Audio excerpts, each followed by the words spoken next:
Theory of glandular stimulation through electrical impulses was correct. A few days ago, you were as small as your companion. And now look at you.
Hello.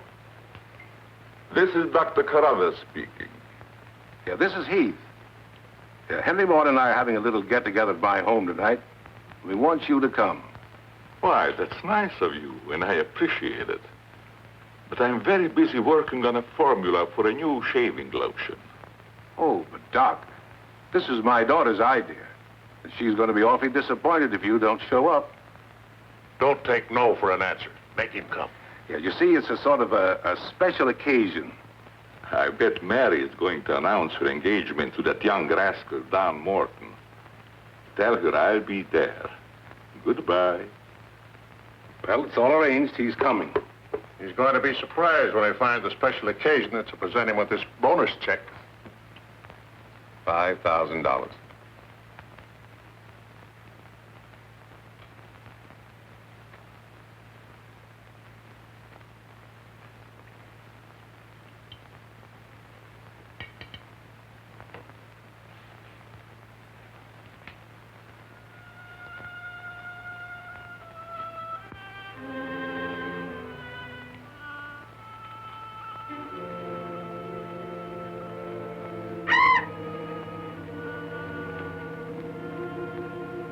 Good. You have not forgotten. You hate this strange oriental fragrance, even while you sleep. Just as you did before I made you big and strong. Now, if you detect the fragrance in the night, when you're fully awake, you will strike.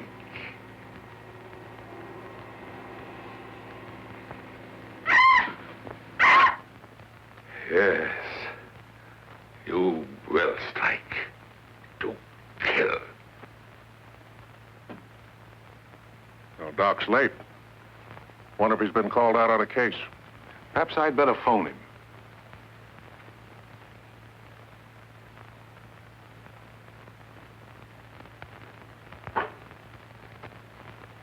Remember, Roy, Tommy, you're not to mention anything about this bonus for the Doc until after your father has presented it. Have you warned those two lovebirds over there? Perhaps I'd better. I want to caution both of you. Not to say a word about the check. Until you're ready to spring it on him. Your father will make the presentation, Mary. Why don't you unveil it like a statue? Then we could all be in on it. You know, I think it'd be a better idea to put it in a bottle and launch him with it. You must have gotten that idea out of a bottle. Well, the Doc isn't coming. What? Oh, what a shame. Oh, he just got busy with his new formula and forgot all about us. He'd forget the formula if he knew about that $5,000 check. Well, why don't we all go up there and give it to him? No, I wouldn't do that. He doesn't like visits when he's experimenting. Well, Roy could take the check up to him. Sure, I'll take it. Shall I make the Doc a speech when I give it to him? You won't have to, Roy. The check speaks for itself. Yeah, and says a mouthful. Son, tell the Doc we're awfully sorry he can't be with us. But of course we understand how busy he is. All right.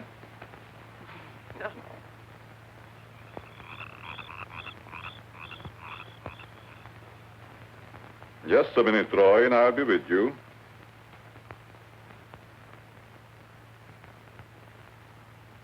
That's it, all right.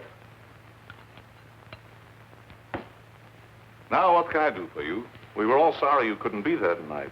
Yes, but you see, I'm busy. Something important, very important. Yes, of course. Mr. Morton and Dad had planned a little surprise for you. A surprise? It's in here. Well, let's see what it is. $5,000. What's this for? Just a little token of the firm's appreciation. Oh, I see. A bonus. Well, it's awfully nice of you, Father and Mr. Morton. I will thank them personally tomorrow. I'll tell them, Doctor. Well, aren't you curious about my new formula? Yes, of course, only I didn't want to be inquisitive. What is it? A new shaving lotion. Smell it. Pretty strong, isn't it? No. The scent evaporates a short time after you used it. Try a few drops. Now rub it on the tender part of your neck. Here.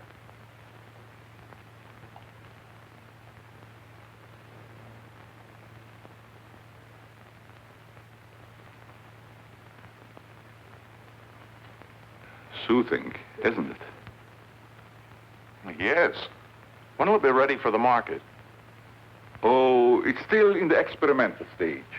I want to try it out on several people first and see if it works. Well, if you'd like to send me a bottle, I'll be glad to try it for you. Thanks. Good night, Doctor. Goodbye, Roy.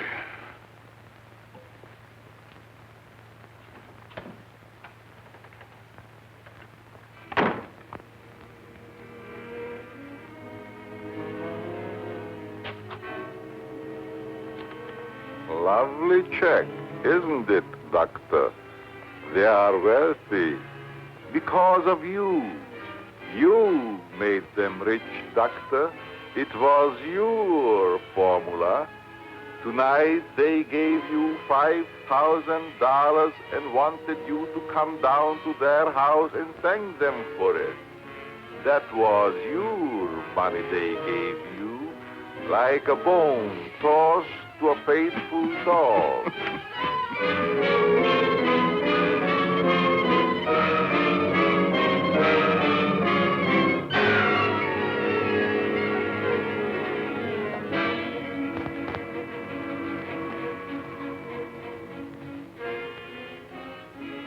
You should be very grateful, Doctor. Very grateful. They are rich and happy, thanks to you. And what have you got, Doctor?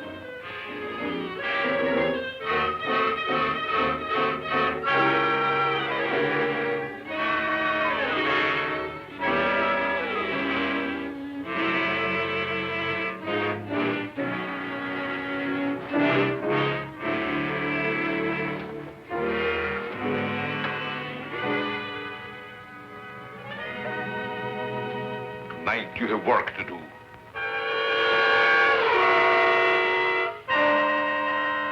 It's time you were on your way.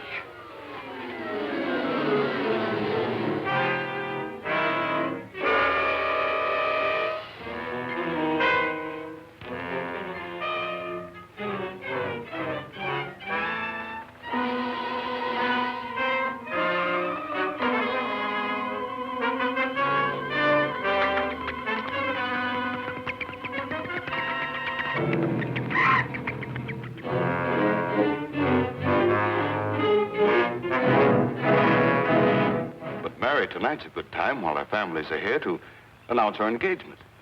Look, Don, I've loved you a long time, ever since we were kids. But I'm afraid it's been more like a sister. Well, I had no idea you felt that way.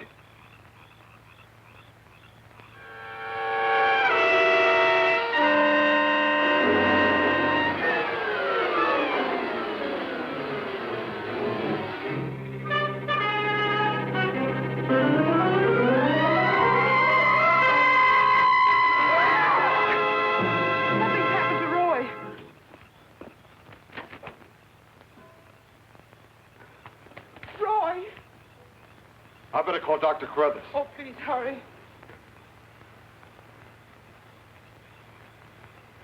There's nothing I can do. You mean he's dead?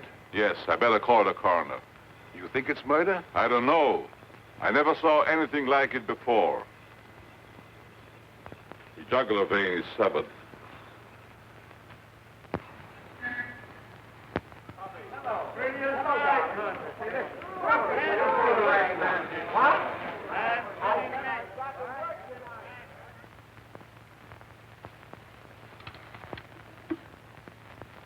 Send Johnny Layton in here.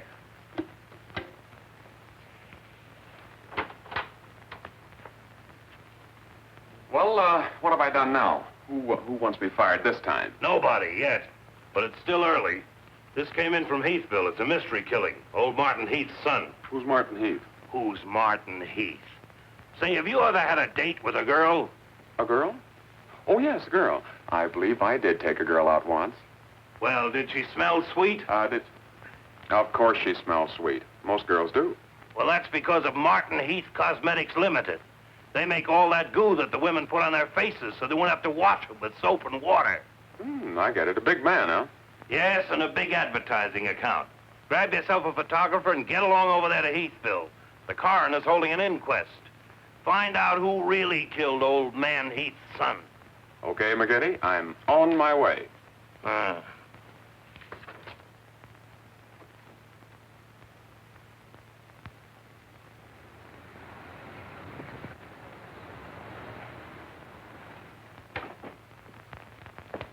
Chief Wilkins? Yeah? I'm Johnny Layton of the Chicago Register. Glad to see you. And this is my cameraman, One Shot McGuire. Hi, Chief. Howdy. Say, we're down here to cover that Heath murder, but we didn't get much information at the coroner's inquest. I thought maybe you might be able to help us. Well, I'm always glad to cooperate with the newspapers, providing they cooperate with me. That's the policy of our paper. Well, to tell you the truth, I haven't got very far with this thing myself. Oh, here's something that might interest you. It's a picture of the victim's wounds. You'll be able to see it better with this glass. Are these scratches on the neck and shoulders? Yes, but we can't determine the source. They're too deep for fingernails, too shallow to have been made by a knife. They're more like claws. That sort of bears out Dr. Crothers' theory at the inquest of a wild animal. Have there been any circuses around here lately?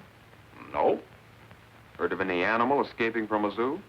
no, Couldn't have been one of those African leopard men. They use steel claws. this isn't Africa. Okay, Chief, I was just trying to help. Chief, are you sure there's no clue you're holding back while investigating? Well, since you're going to work with me on this case, there is a clue, and a very weird one. The autopsy surgeon says that such wounds could have been made by the beak and talons of a bird. A bird? Why, there aren't any birds around here big enough to attack a man. How about an eagle? We know it wasn't a bird, How do you know that?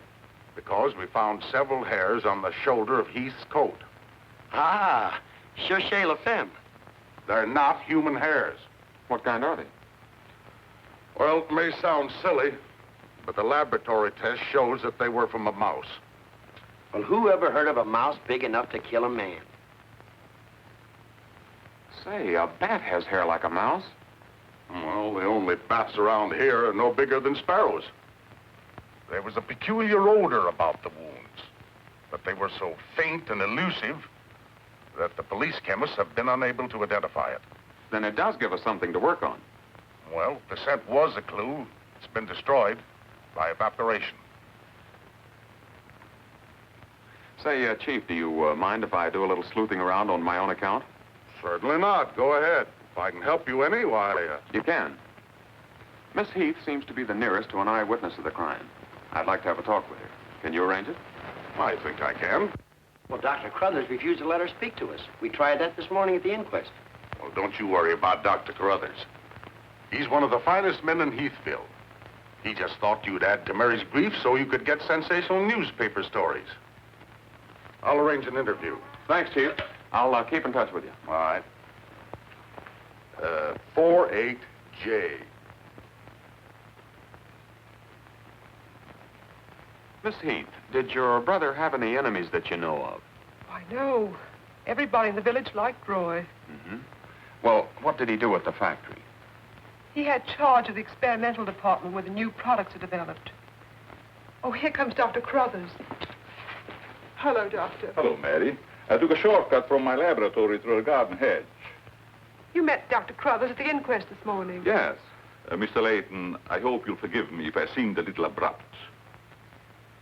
But I'm fond of Mary. And considering the ordeal she already went through, I wanted to protect her from dwelling too much of a tragedy. Of course. You were quite right. We're working on the case for the police now. Yes, I understand. Chief Wilkins phoned me. And if I can be of any assistance, just call on me. Thanks. Won't you sit down?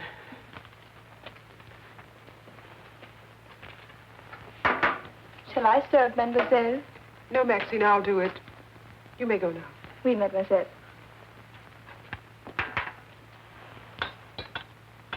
Do you take sugar, Mr. McGuire? Huh? Oh, no, ma'am, never. In fact, I don't even take tea. If you'll just deal me out, I'll take a look around. I may dig up a clue.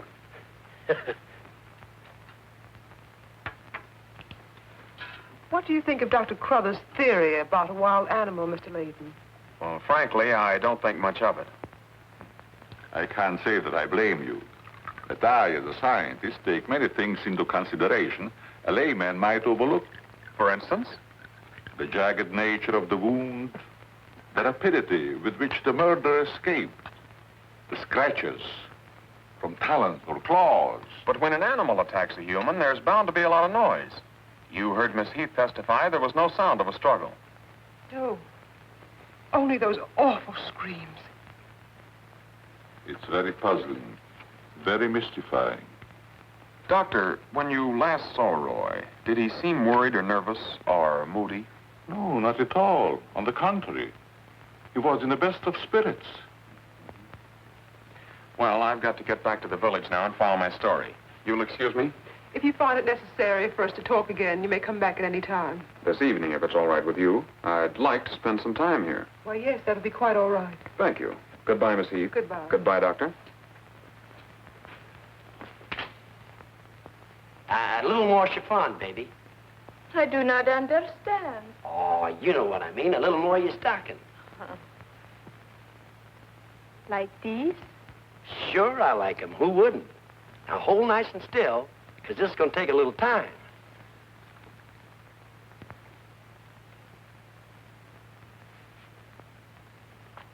Well, if you're going to shoot, shoot.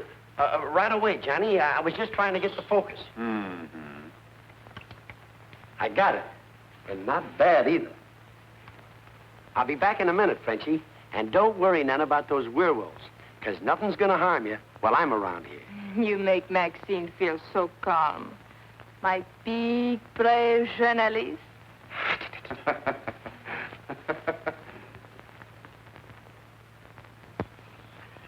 This is my idea of nothing at all.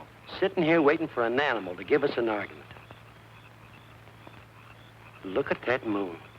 And I had a date with Frenchie. Oh, stop crabbing. We're supposed to solve a murder. You, Big, brave journalist.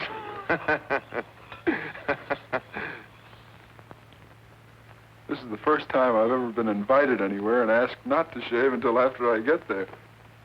I wanted to observe your exact reaction when you tried the lotion. Oh, now I understand. I want this lotion to be perfect before turning it over to you to be marketed. Here. It's a little strong.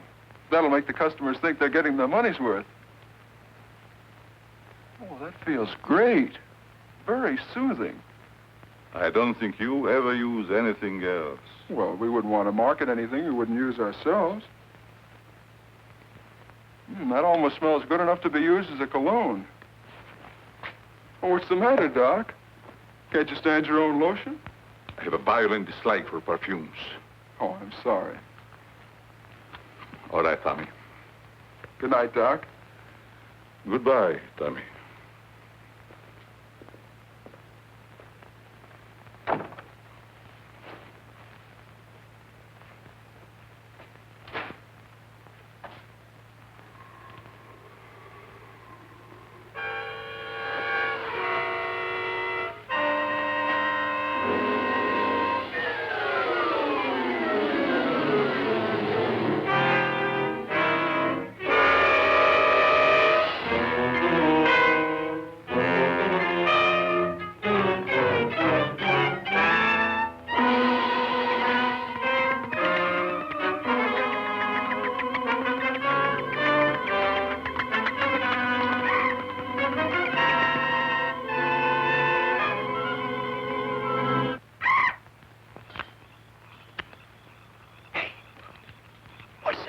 Where?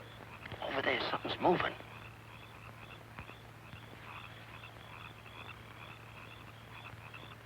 Come on out of there, whoever you are.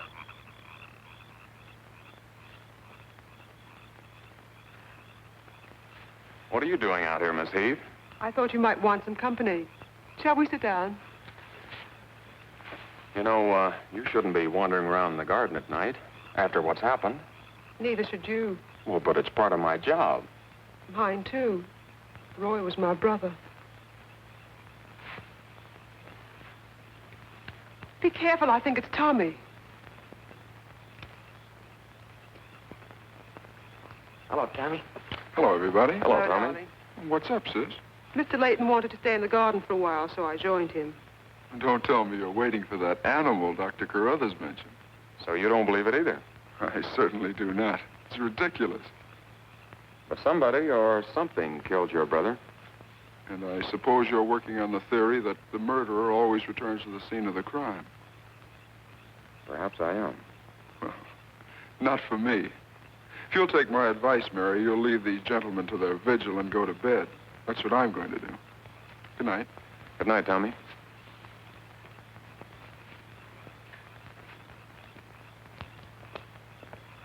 I don't think your brother likes my being here. Oh, you mustn't mind Tommy. We're all terribly upset. I know.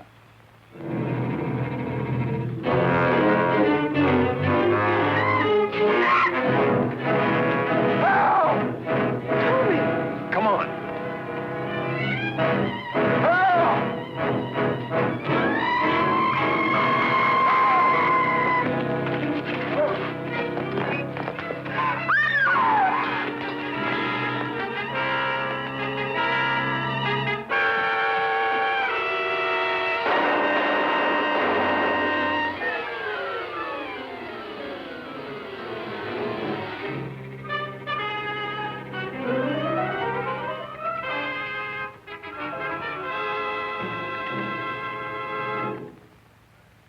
But I'm telling you, McGetty, it was a bat. I saw it kill Tommy Heath. Listen, Johnny, I want you and One Shot to come on home or I'll fire both of you. I'm not coming home, and neither is One Shot. I'm keeping him here to get a picture of the devil bat. Say, that'll look great in the headlines. Devil bat strikes again. Listen, don't tell me it had horns. Maybe I better send a wagon with the steel bars and the strong boys with the straitjackets. Look, Joe, have I ever lied to you? Plenty of times. Well, I'm not lying this time. If it ever got out that I cooked up a fake story about a devil bat, I wouldn't be able to get a job on a country weekly. Print the story, Joe. So help me, it's on the level. All right, I'll print it. But I won't believe it. Not till One Shot gets me a picture of that devil bat in action. Don't worry, he'll get it. Goodbye. You, my friend, are going to get a shot of the devil bat in action. Who, me? How? Have you noticed there's a taxidermist shop in the village? Well, you wouldn't suggest that I go out and stuff a bird, would you? One Shot.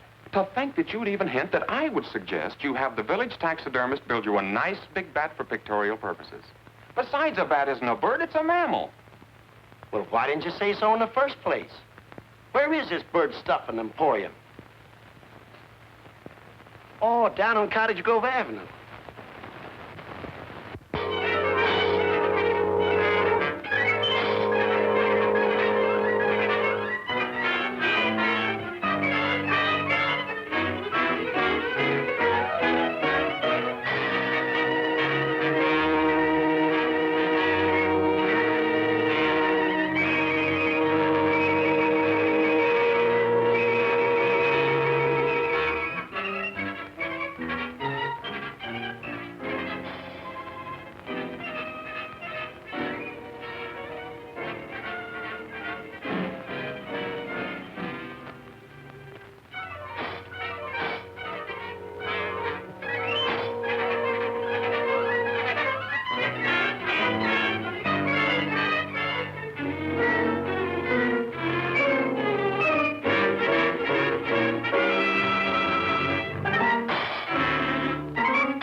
Now, here's the idea, Frenchie. You hang on to the bat till I get my camera set up. And when I raise my hand, you give the bat a good shove, and it'll swing out just like it's flying. Then I can get a swell picture from my boss. Get it? Oui. I am wise, no? No. But hang on to the bat, Until I raise my hand, huh?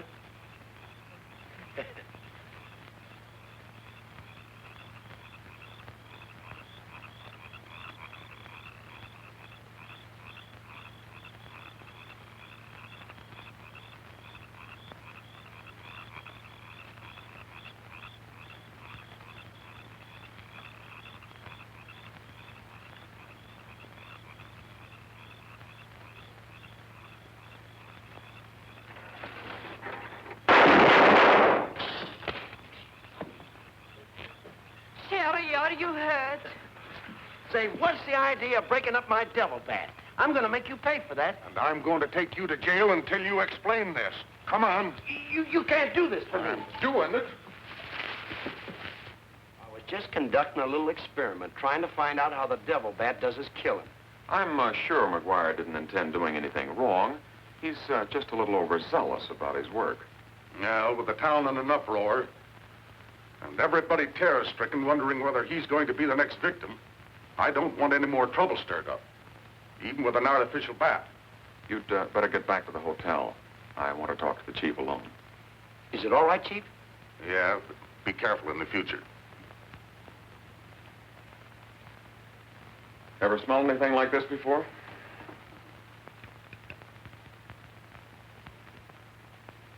Well, yes. That's the same stuff that's been on every one of the Devil Bat's victims. Where'd you get it? Found it in Don Morton's bathroom. Find out where Morton got it? No, I didn't want to arouse suspicion by asking questions till after it's been analyzed. You think it has any connection with the murders? That's the way it strikes me, but I can't figure out how. I'll get the police chemist on it right away. I'll snoop around, see if I can find out where Morton got it. Well, it probably came from down at the Heath Cosmetic plant. I've men working on the theory of a disgruntled factory employee committing the crimes. It's certainly more than coincidental that all the victims have been members of the Heath and Morton families. Yeah. Looks like a plot to wipe them all out. I wish the rest of them would leave town until this crime is solved. You're worried about Mary, aren't you? Well, yes. I've been urging her to leave, but she won't go without her father. And he insists on remaining here to help clear up the crime. And worse than that, neither Heath nor Morton will let me give them a bodyguard. I guess we'll just have to wait for something to break. Good night, Chief. Good night, Johnny.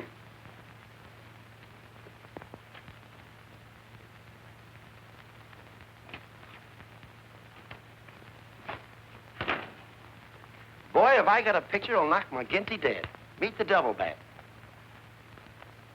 Well, how about that wire? Looks as if the bat's on a flying trapeze. Oh, but I'm not through working on it yet. See, I can touch this picture up so the bat will look like he's got nothing around him but nothing.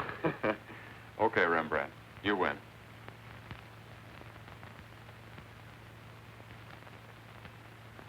This is your news commentator, Walter King. Tonight we're broadcasting from the little village of Heathville, where an alleged devil bat has claimed 3 victims during the past 6 weeks.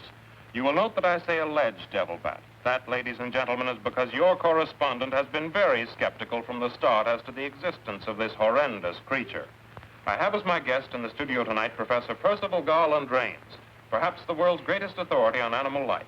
I'm going to interview Professor Rains on the subject of the devil bat. Our radio audience may draw its own conclusions. Professor Rains, first let me ask you, point blank, do you believe that any such creature as the devil bat exists? I do not. He's got a nerve. Quiet. In the Dark Ages, when men and women lived in caves, there may have existed a bat of this size. But not in this day and age. How do you account for the fact that Mary Heath, whose 2 brothers were victims of the devil bat, and a newspaper reporter, John Layton, claimed to have seen this amazing creature? Sometimes under stress of excitement, our minds play tricks on us. Hey, he's insinuating you saw the little bat that wasn't there. Pipe down. But how about the picture of the devil bat published by Mr. Layton's paper?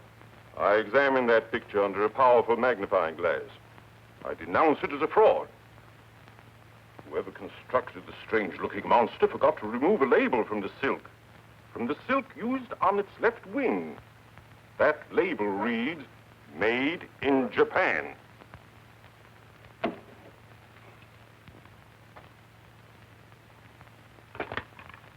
What through a hurry call to Heathville? I want to talk to Johnny Layton. He's at the Heathville Hotel. One guess who that is. Yeah, McGinty.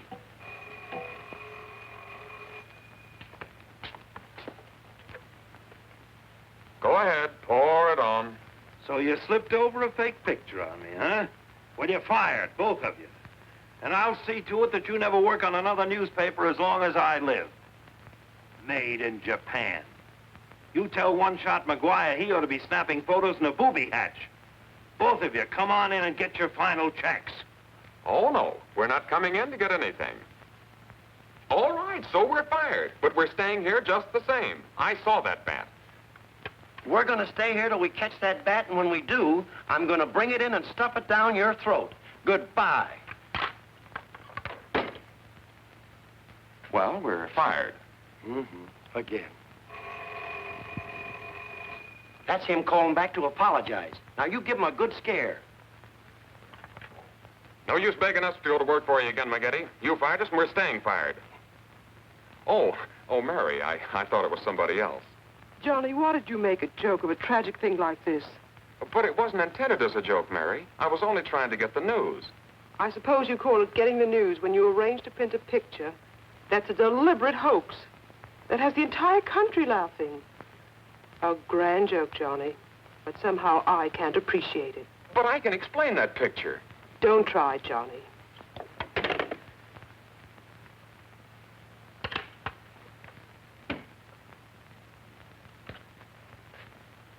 Made in Japan. I ought to skin you alive and nail your hide to a barn door.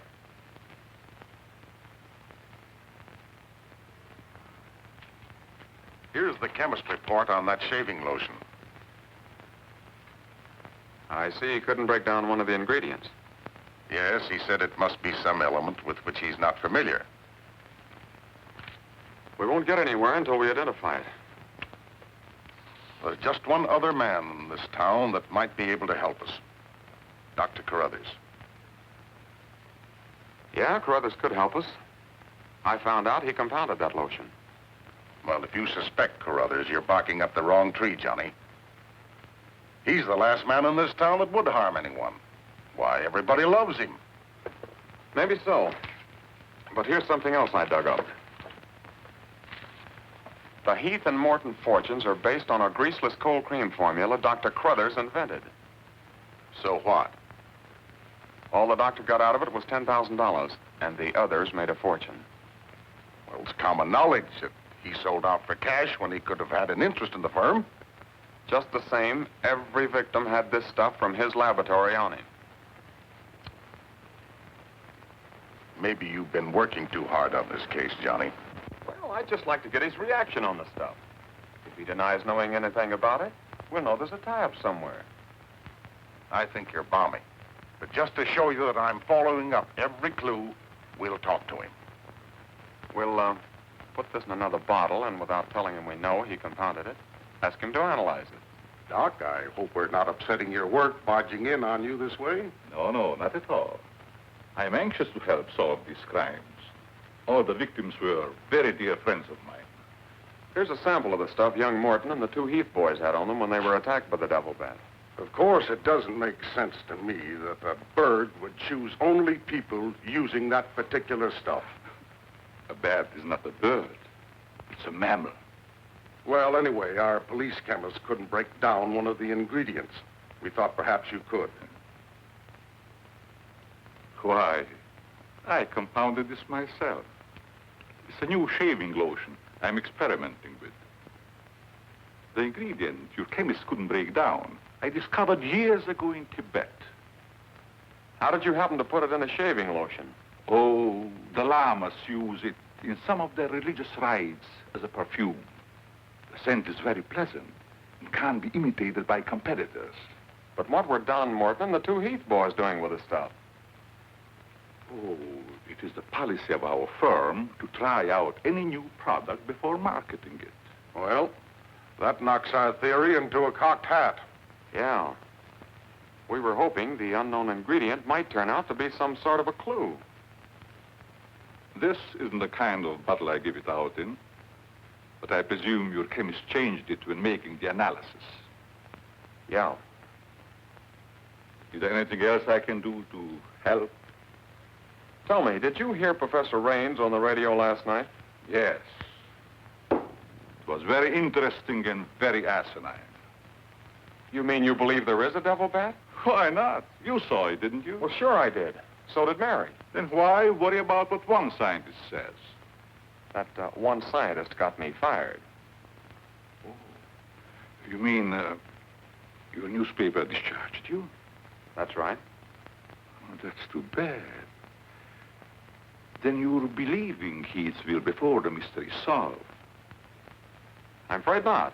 I'm going to stay here and work with the chief. Since you're going to stay here for a while, I would like you to try out a bottle of the new lotion and tell me how you like it. And you too, Chief. No, not me, Doc. If my wife ever smelled perfume on me, she'd suspect me sure. Well, Mr. Layton, I understand you are not married. All right, I'll try it in the morning when I shave. I guess we better be going, Chief. See you later, Doc. So long, Dr. Crothers. Goodbye, Mr. Layton.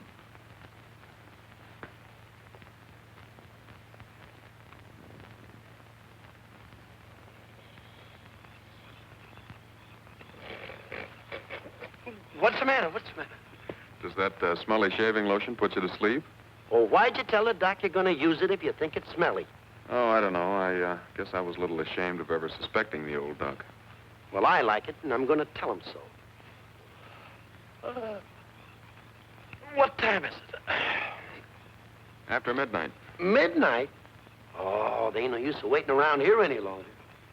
This must be the bat's night off.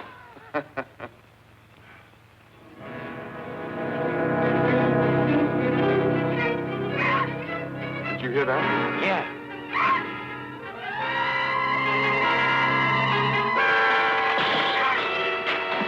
Get that camera ready.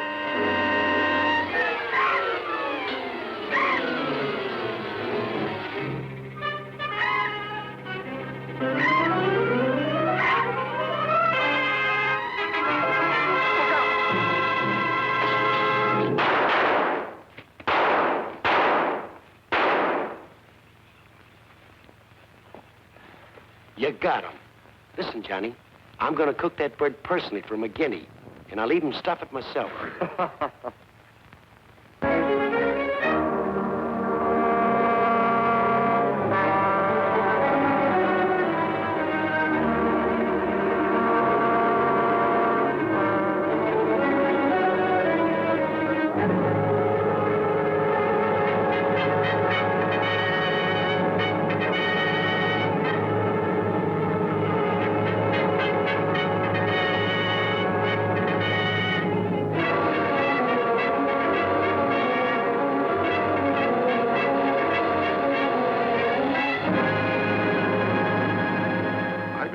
Skeptical when I came to Heathville today to examine the body of this so-called devil bat. But after seeing it personally and making exhaustive research, I've arrived at the conclusion that the creature is the lone survivor of a type of giant bat which existed in great numbers during the early part of the Neolithic age. Perhaps I should explain for the benefit of some of our listeners that the Neolithic age is that period of antiquity commonly called the Stone Age. Imbecile, bombastic ignoramus.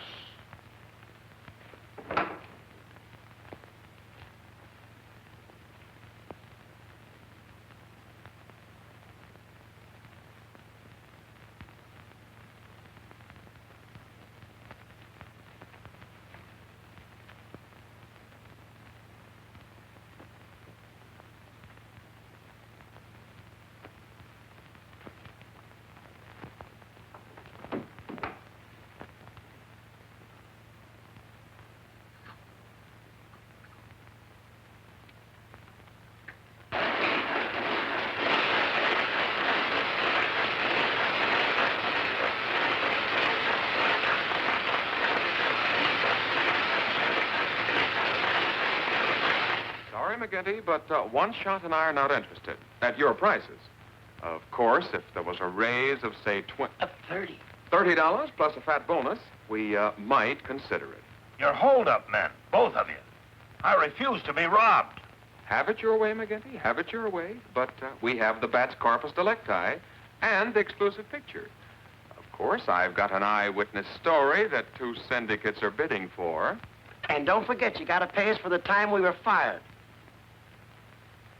That's better. Now you're talking, boss. Okay, we're working for you again. We'll gather up the loose ends and see you in a couple of days. Goodbye. Come in. Hello, Johnny. Well, Mary. Johnny, I came to tell you that I'm sorry I said what I did the last time we talked. Do you suppose... well, I don't know how to say it, but... I do. Miss Heath, do you suppose that little French girl would apologize to me if I looked her up? Positive she would.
Splendid. You will be even greater than your unfortunate predecessor.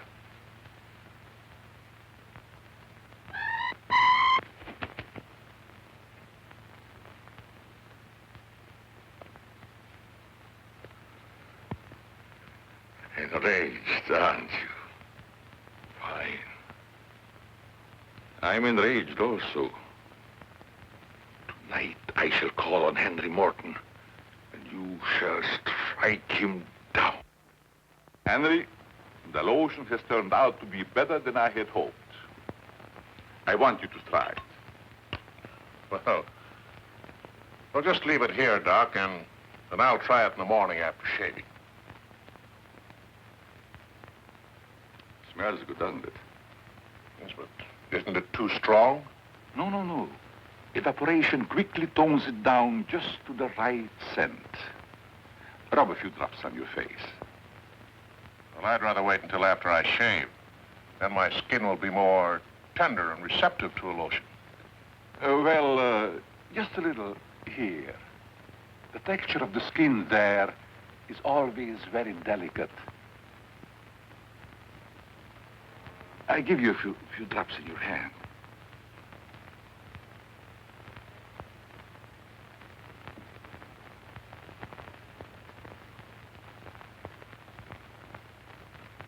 I hope you're right about that scent evaporating quickly. I smell of the high heavens. Perhaps that will be the secret of its success. Well, you can never tell what's going to happen in this business. You can believe me, Henry. You don't have to worry. Yes, I can believe that, Doc. All of your formulas have been highly successful. Oh, I've been going over the report of the company's annual earnings. A net profit of over $1 million. Not bad, eh? When you remember what we built on. A mere $10,000 for your formula. You shouldn't have demanded all cash, Doc. You should have ridden along with us. Then you'd be rich, too. No, but then you've had a lot of fun in your laboratory, with your experiments, dreaming up something new. You're a dreamer, Doc. Too much money is bad for dreamers. So you try to pay me in flattery. telling me that I'm a dreamer. Well, I do dream. Dreams that you could never guess. Your nerves are frayed, Doc. Now, calm down. Get a grip on yourself. You've been working too hard on your formula. Formula. That's but child's play for a great scientist. Your brain is too feeble to conceive what I have accomplished in the realm of science. Doc, you've made some great scientific discovery. What is it? When you'll find out, Henry, it'll be too late for you. Oh, come, Doc. You can't pretend to control a man's destiny. I've already proved it 3 times.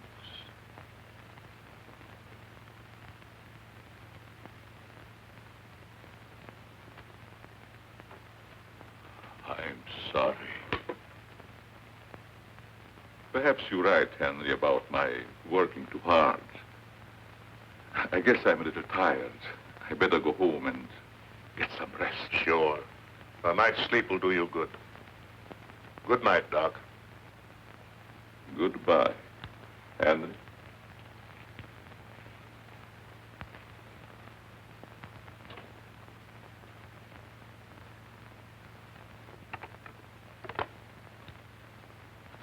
J. Hello? Oh, that's you, Martin? Yes, Henry. I want you to call Chief of Police Wilkins to come to your house immediately. It's very important. Chief's here now. Well, don't let him leave until I get there. What on earth's happened? I think I've got a clue to all those murders. It may peter out, but if half what I suspect is true, it's the most diabolical plot that a madman ever concocted. What is it?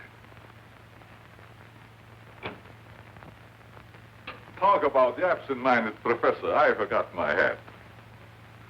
Henry, what is it? I'll tell you all about it when I get there. I hope I didn't intrude on a private conversation. Oh, nothing important.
I hope Henry was right about having a clue. But why didn't he explain more about it when he phoned? When I insisted, he changed his tone as if he'd been interrupted. I was afraid that he might be overheard.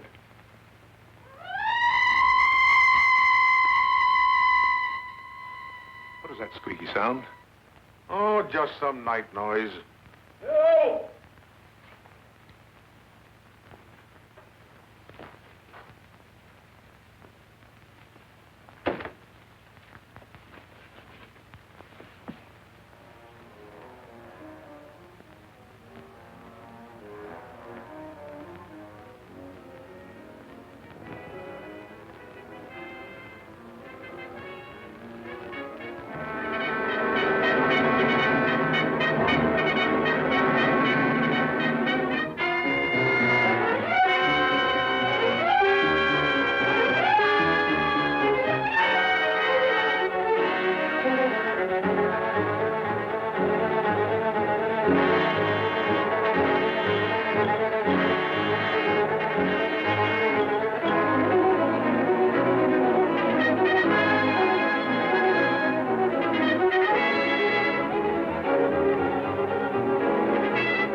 I feel much better, Mr. Heath, since you asked us to stay in your home until the devil bat has been killed.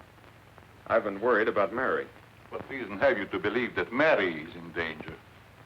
Only this.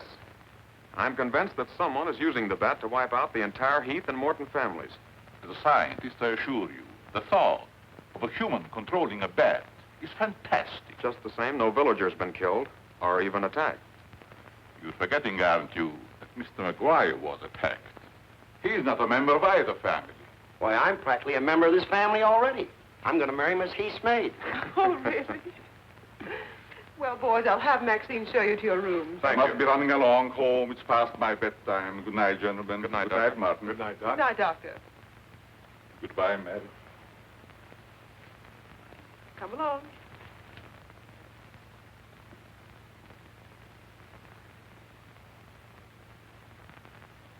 Maxine? Oui, mademoiselle.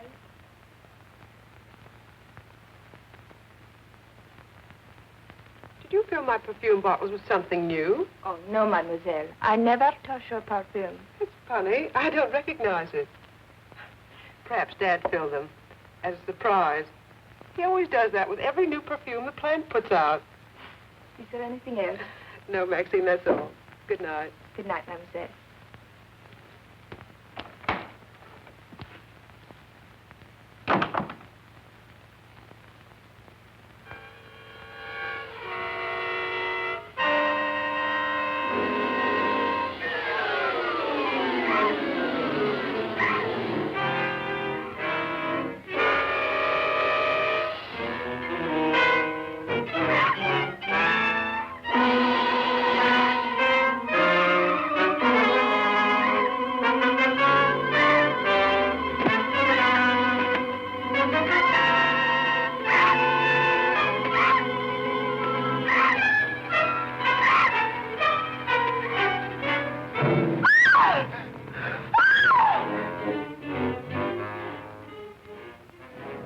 Mary, what happened? It was trying to get in the window.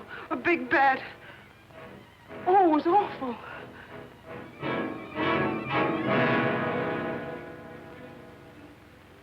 Mary, I want you to tell me everything you did just before that bat tried to get in.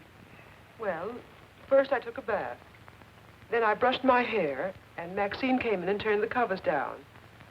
And then fastened the screen, which somehow had come unhooked. Yeah? Go ahead, what else? Well, then we talked about some new perfume that someone had put in my dressing table bottles. Dad, did you put any new perfume in my bottles? No, I didn't. Is this the stuff? Yes. Johnny, this smells like... Hey, quiet. I've got a hunch that I want to follow up, and I'll need everybody's cooperation. We'll do everything we can. Of course. What's Carruthers' number? 48J.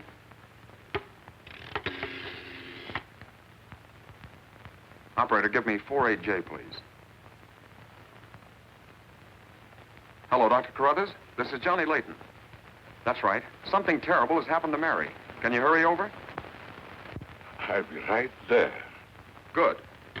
Oh, Johnny, I'm all right. I don't need a doctor. That's where the cooperation part comes in, Mary. You'll have to pretend to be a nervous wreck. Mr. Heath, you and one shot must help her trick Dr. Carruthers into staying here as long as you can. Where are you going, Johnny? To, do a little private bat hunting.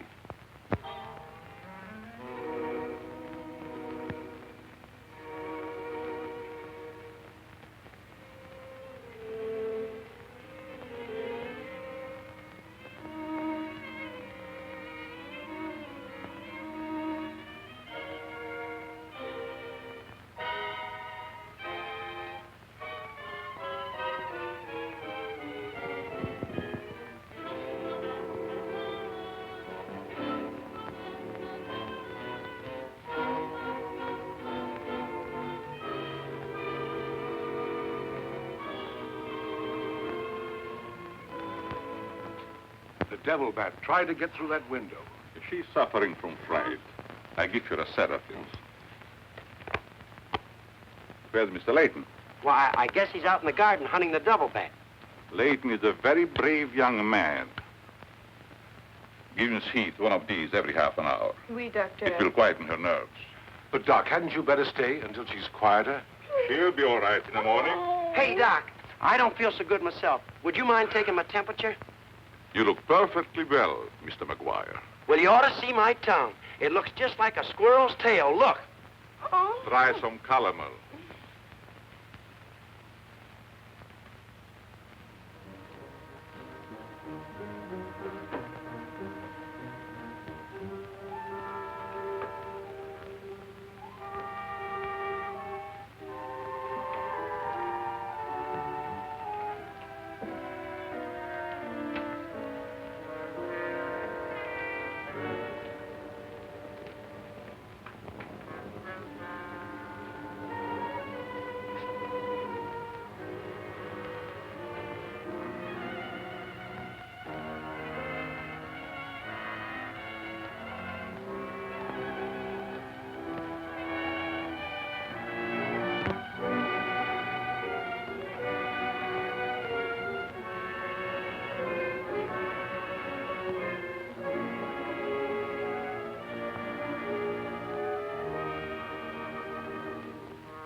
May have visitors tonight.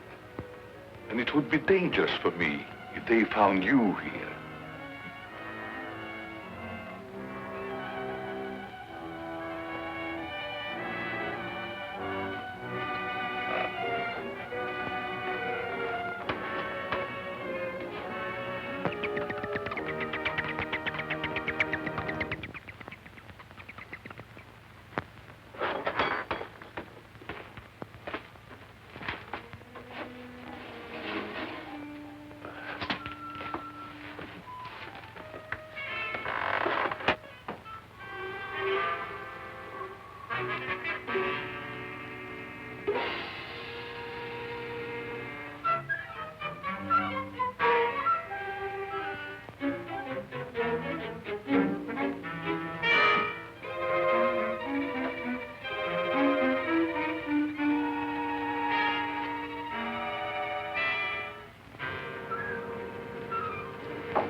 Hi, Doc.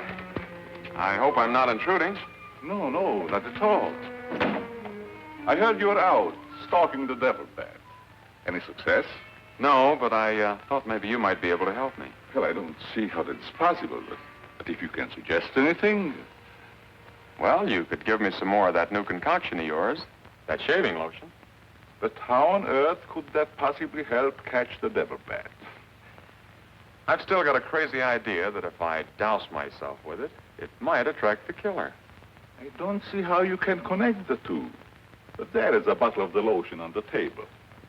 Thanks.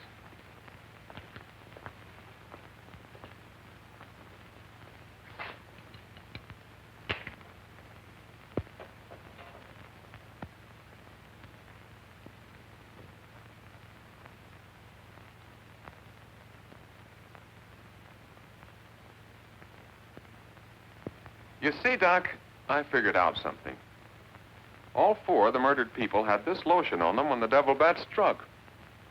Now, my plan is to sit in the garden, and when the killer makes one of those power dives, I'll blast him. Leighton, I'm afraid all these murders have affected your mind. Maybe you'd like to come along, Doc, and be an eyewitness. I'm sure it would be just a waste of time, but I'd be glad to watch your experiment. Good. I knew I could count on you to help me.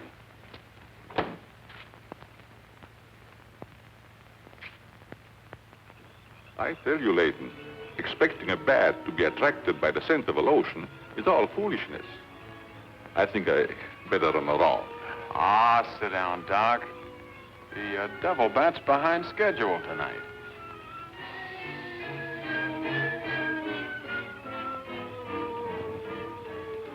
You aren't very chummy tonight. What's the matter? Firearms always make me nervous. Oh, I thought maybe you didn't want to be sitting too close to me. Just in case the devil bat does show up. According to your theory, the killer wouldn't attack me. I haven't any of that lotion on me.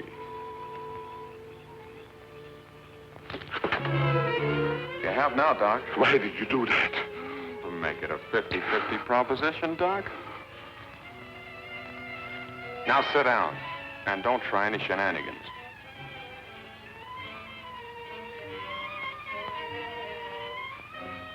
Not so funny when it's your own jugular vein that's in danger. Is it, Doc? I don't know what you're talking about. Maybe you made a mistake when you let that devil bat of yours out of the attic tonight. Don't worry about the bat killing you. I'm saving you for the hangman. Tell me, Doc, how did you develop a monster bat like that?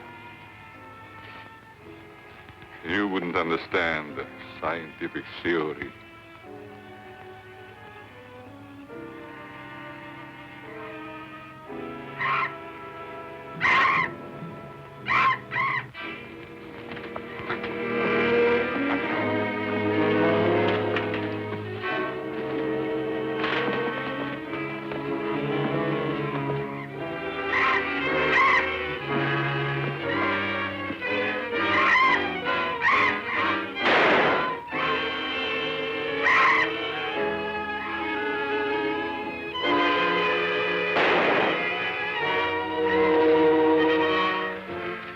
Chief, what are you doing out here? Young fellow, don't think that you're the only man working on this case. And it was lucky I was here, too. Thanks. Did you kill the devil bat? No, he got away. Well, here's one bird that didn't get away, and he's the murderer we've both been looking for. Quick, shoot it!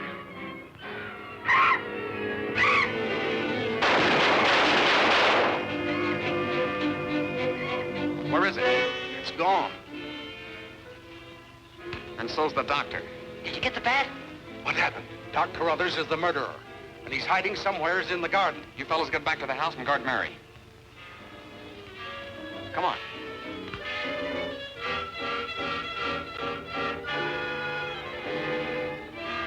Doctor! Dr. Crothers! Doctor! Has anything happened to Johnny? Is he hurt? They took him up to my place. You better come along with me.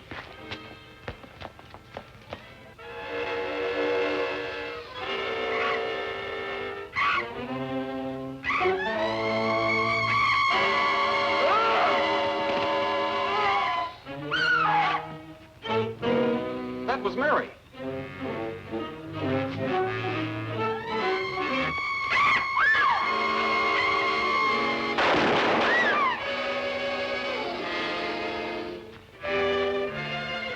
Are you all right, Mary? Go help Dr. Carruthers. He's over there. That devil bat belonged to the doctor, Mary. He created it to commit those murders. Well, it's too late to help the doc.